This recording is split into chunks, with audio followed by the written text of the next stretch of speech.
அனைவரும் இனிதே வாழ்க, வாழ்க வளமுடன்.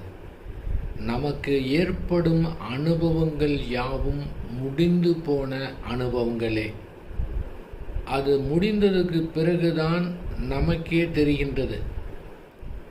எப்படி வான வேடிக்கையை நாம் பார்க்கும்போது அந்த வானம் வெடித்து சிதறி மறைந்து விடுகின்றது, அதே போன்று நமக்கு வரக்கூடிய அனுபவங்கள் அனைத்துமே அதனுடைய ஆயுள் அரை வினாடி தான், உடனே மறைந்து விடுகின்றன.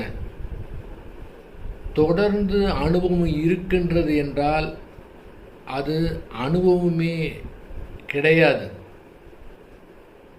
அதனுடைய ஆயுள் அரை வினாடி தான்.